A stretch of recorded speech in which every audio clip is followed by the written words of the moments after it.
Assalamualaikum warahmatullahi wabarakatuh.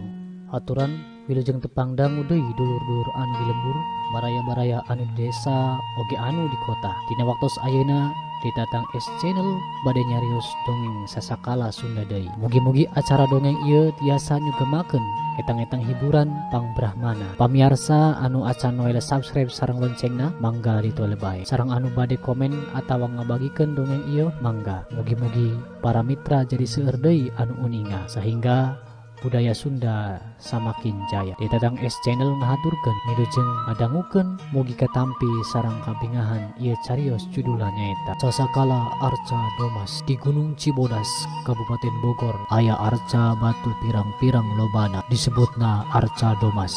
Baheula mah cenah lobana teh 800, artina Domas nyaeta 800. Jeung cek beja deui nu jadi eta arca teh kabeh oge urang Pajajaran anu henteu daek anut agama Islam. Cenah mah sasakalana teh kieu. Zaman baheula aya kerajaan gede, katelahna kerajaan Pajajaran. Dayeuhna aya di wewengkon Bogor ayeuna. Sakurilingna dipager kuta kacida tohagana. Kaca-kacana aya di unggal madhab, sarta unggal kaca-kaca dijaga ku perjurit. Anu tohaga jeung semakta pakarangna, sahabae anu rek asup ka jero dayeuh kudu ngaliwatan heula eta kaca-kaca. Ari anu jadi raja di Pajajaran harita kaceluk jujulukana Sang Prabu Siliwangi. Sang Prabu sarahyatna ngaranggem agama Hindu, agama anu diagem ku bangsa urang harita, lain bae di sakulian Pulau Jawa tapi oge mah di sakuliah Nusantara deui. Eta agama teh asal lemah ti India, asupna ka urang geus teu beh ditumula, dibawa ku bangsa India anu daratang ka urang. Tapi di sawatara tempat mah geus aya anu nganggem agama Islam. Harita geus dugdeug kerajaan-kerajaan Islam umpamana bae Demak, Cirebon, jeung Banten. Kitu deui jeung palabuhan Sunda Kalapa anu geus kareh ku Banten. Di dinya mah geus loba anu nganggem Islam. Ari agama Islam sumberna di urang utamana mah lantaran biasana Wali Songo. Kerajaan Islam anu natangga jeung Pajajaran nyaeta kerajaan Banten nu dirajaan ku Sultan Hasanuddin. Ari puseur dayeuhna di Suroswan, pernahna deukeut ka basisir Banten. Dina tempo anu singget kerajaan Banten ngajanggelek jadi kerajaan anu gede. Agama Islam dijadikan agama resmi kerajaan. Sultan Banten keagungan niat palai ngislamkeun kerajaan Pajajaran. Nya anu pangheulana kudu diajak asup Islam teh tangtu bae rajana nyaeta Prabu Siliwangi. Dalamun rajana geus nganggem agama Islam mah tangtu rahayatna bakal naluturkeun tuluy bae atuh Sultan Banten teh ngirim utusan. Eta utusan mawa surat keur ka Prabu Siliwangi. Kacarita utusan teh geus nepi weka Pajajaran. Suratna tos katampi ku Sang Prabu Siliwangi. Teras suratna diaos kalawan antare. Ari ungelna eta surat nganasehatan supados Sang Prabu sareng rahayatna enggal-enggal anut agama Islam. Lamun henteu kitu tangtu bakal dirugrug di Banten. Sang Prabu henteu mindel sadakapan anjeunna mafhum yen balad Banten tohaga tur samakta pakarangna. Cindekna mah lain lawan-lawanan, tapi tawis raja anu henteu dijajah. Tur maksadna ngabela keyakinan yen agama Hindu taya dosana. Eta nasehat ku anjeunna ditolak sapadamayan. Ari anu mawa surat ti Banten tea saenyana urang Pajajaran keneh. Ngan geus lila ngumbara di Banten, malah geus ka Mekah sagala. Ngajaroan ngulikna agama Islam teh geus kaasup alim gede. Laah jenengana Kian Santang kaasup salah saurang kepentingan Sultan Banten. Samulangna Kian Santang, Prabu Siliwangi ngepelkeun para punggawa mantri Senopati katut kapetengan liana ngabadantenkeun saniskara pasualaan nagara. Patali jeung ditolakna nasihat Sultan Banten moal henteu saurna Banten tangtu ngarugrug.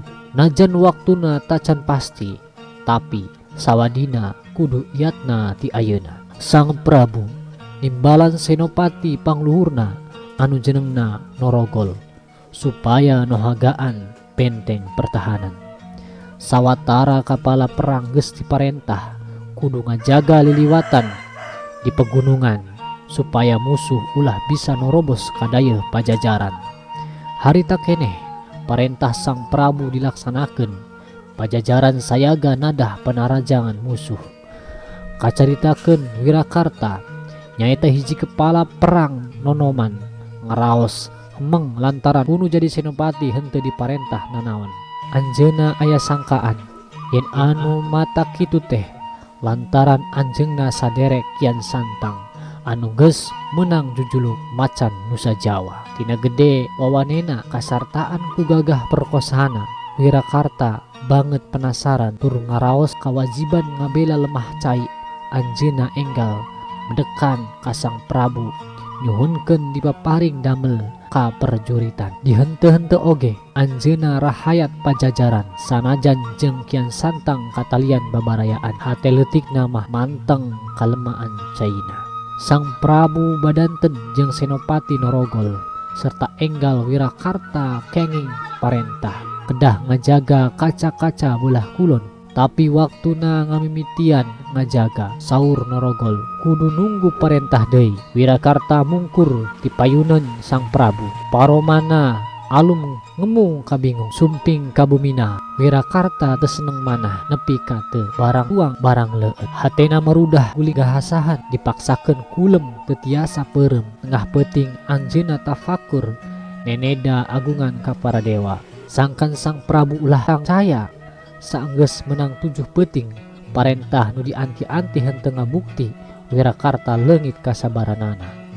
Tuluy nulis surat dina daun lontar ditulis ku peso pangot geus rengse diasupkeun kana ruas serta ditutup ku malam rapet pisan terus dibungkus deui dibuni-buni. Wirakarta marentah gandeka gandek anu jadi kapercayaanana pikeun nganterkeun eta surat anu ditujul Kian Santang di Banten. Sanggeus nampa surat gendek indit ngagancangan kaluar ti dayeuh Pajajaran rerencapan. Eta gendek geus nyahoeun yen di mana-mana geus dijaga ku prajurit Pajajaran anu samakta pakarangna. Lamun ceug suratna teh katangkep tangtu manehna bakal ditangkep. Dununganana oge geus pasti bakal kabaud anggap geus hianat ka nagara. Hukumanana anu pastinya eta hukuman pati. Tapi tina percakana eta gandak manehna bisa salamet nepi ka Banten serta gancangan carita geus diaos suratna ku Kian Santang. Kian Santang kacida bungahna barang uninga eta surat di Wirakarta. Komo saparantis uninga unggel nama mutuh mata pikabingaheun manahna. Ari unggal eta surat nyarioskeun yen panggung Pajajaran kalebet saung Prabu Siliwangi ngandung curiga ka Wirakarta nepi ka matak salempang pibalukareunana. Kumargi eta cek Wirakarta nutup suratna, mugi-mugi Kang Raka kersa maparin bong bolongan. Dicaritakeun deui yen ayeuna Wirakarta kapapancenan ngajaga kaca-kaca belah kulon. Kian Santang nyaur sajroning manah, alamat hadeuh aing datang ka Pajajaran kudu nyorang kaca-kaca belah kulon. Ayeuna eta kaca-kaca dijaga ku adik aing atuh saasat ngan kari asup. Harita keneh anjeunna ngawalonan serat Wirakarta diwujuk biluk ka balad Banten serta baris menang ganjaran ti Sultan. Dina malam Ahad Legi tanggal lilikuran Kian Santang katut 500 prajurit kira wanci kongkorongok hayam sakali tangtu geus aya di Pajajaran deket kaca-kaca kulon. Lamun aya anu ngetrok kana panto kaca-kaca kudu gancang-gancang dibuka sangkan balad Banten bisa asup ka jero kraton. Kitu unggelna surat walonan ti Kian Santang teh. Teka catur di jalana nu mawa surat geus datang deui ka Pajajaran jeung suratna geus dibuka ku Wirakarta. Anjeunna bingung manahna marojangja raska raja anu jadi pupundena, ras deui ka lemah cai anu kudu dibelaan, tapi ras ka diri pribadi anu teu aman jeung rasa ingat ka Kian Santang saderekna.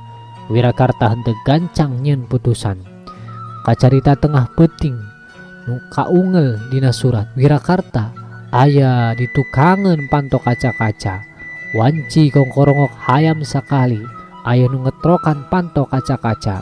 Brai pantona dibuka lalaunan Sup Kian Santang asup rerencapan dituturkan ku balad-baladna. Harita teh ker mejehna tiris.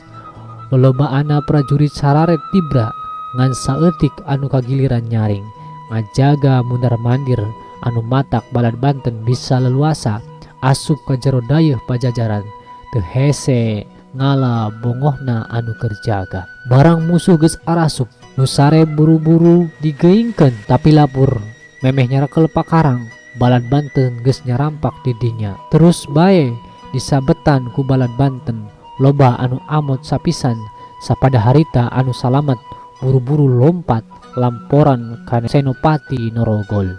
Norogol enggal-enggal angkat ka karaton. Sang Prabu Siliwangi digugahkeun diunjukanan langkung sae lolos ka palih wetan margi nuju perang campuh palih kulon. Balad Pajajaran keur perang adu hareupan ngalawan balad Banten anu bisa norobos kuta. Najan geus bisa ditandang di medan perang, harita mah Sang Prabu sejen wirasat ngaraos perlu ngadangu kana pitunjuk Norogol. Enggal bae Sang Prabu lolos sagarwa putra medal ti dayeuh Pakuan lebet kaleuweung. Abdi-abdi nu seja bela pati pada ngiring sapangengsi karaton teu sirikna dikerid paeuti angkat rurusuhan kapalih wetan. Sababraha prajurit pinilih nyarengan ngaping ngajaring Sang Prabu sagarwa putra teras mapai-mapai leuweung gledegan anu engke berasna ka Gunung Cibodas. Brai berang purudul balad Banten daratang jumlahna loba jeung pakarangna samakta der merangan jelma nu di luareun karaton. Saha-saha anu teu daek anut Islam geus ulah ngarepkeun hirup jadi para pakarang harita keneh. Antukna teu saeutik rahayat Pajajaran anu anut Islam sapada harita. Tapi henteu saeutik deui rahayat anu lolos pirang-pirang reana marubus ka leuweung. Aya nu milus jeung Sang Prabu Siliwangi, aya oge anu lempang sakaparan-paran. Atuh dayeuh Pajajaran teh ngadadak sepi di karaton geus pangpong parongpong ngan Senopati Norogol anu tanggoh kawas nu hoyong uninga jajaten musuh. Barang nepi Kian Santang ka keraton rek mintokeun kagagahan jadi lempes sabab ningali Norogol tegedag bulu salambar teu mundur satunjang beas tanda prajurit linuwih pilih tanding lain lawan-lawan prajurit atah-atah lain sang hareupeunana memeh sasarap lain kuhangkeun saenggeusna papayun Kian Santang uluk salam. Pok Kian Santang nyaur kieu, ieu kaula gaduh itek Bantun ti Mekah bade ditancepkeun kana taneuh. Mangga aku sampean cabut upami kenging dicabut tawis sampean ngagem agama suci nanging upami teu kenging sampean kedah anut agama Islam. Saenggeus itek ditancepkeun Norogol ujub bakal kacabut sabab kabedasanana pilih tanding. Tapi barang dicoba-coba bet itek teh teu oget-oget acan sababaraha kali ditarik eta itek kalah beuki jero nanjepna. Tungtungna anjeunna welah rumaos kadeuseuh ku Kian Santang. Enggal amit ka Kian Santang rek ngabujeng Sang Prabu Siliwangi malah mandar keraseun anu Islam. Lempang ngadegdig ngagancangan nyorang leuweung gledegan mipir pasir mumbing jangkar cungkrang geus kasorang anu disungsi can kapanggih bae. Heuleut sawatara poe Sang Prabu teh kasondang ku Norogol nuju ngarereb di Gunung Cibodas. Saenggeus kitu Norogol unjukan nguningakeun peperangan ti wiwitan nepi ka wekasanana. Kitu deui hal jajaten Kian Santang. Norogol umajak ka Sang Prabu supados kersa anut Islam. Sang Prabu mindel sakedap nembe sasauran ka garwa putra katut pangiringna.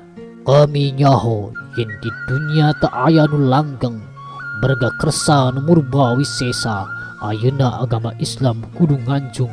Lamun terus perang sadulur matak ancur tutumpuran matak rusak matak rugi kasararea. Maraneh kabeh kumaha raga katineng menang milih agama nu manah bae. Ari kami neneda ka Mahadewa nyuhunkeun asup ka Suralaya. Harita kene Sang Prabu Siliwangi teh les leungit tanpa lebih ilang tanpa karana leungit cirimna anu sok disebut ngahiang tea. Nu kantun bati melengek nalangsa taya hinggana prihatin taya tandingna sawareh indit tidingnya lelempang saparan-paran nuturkeun indung suku.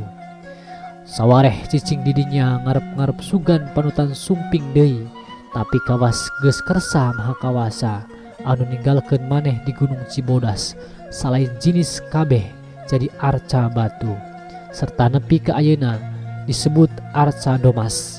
Anu matak disebut arca domas ti heula oge geus disebutkeun lantaran reana eta arca 800. Ari nu neruskeun mubus lila-lila nerepi ka Cibeo ngahiji jeung urang kanekes nu asal ti Banten kaler.